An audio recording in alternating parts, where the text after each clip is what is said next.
Welcome to my YouTube channel. Naranasan nyo na bang mabawasan ang laman ng inyong mga GCash? Baka kasi meron kayong napindot na naka-auto subscribe kaya automatic ang pagbabawas ng inyong mga GCash. Kung paano ito i-turn off, sundan nyo lang po ang video na ito. Punta po tayo sa ating mga Google Chrome.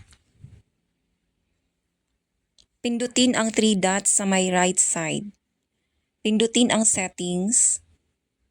Sa baba, pindutin ang payment methods. Save and fill payment methods. So, dapat naka-disable po yan kasi kung minsan nag-auto-fill siya, nagkukusang mag-transact sa ating mga GCash.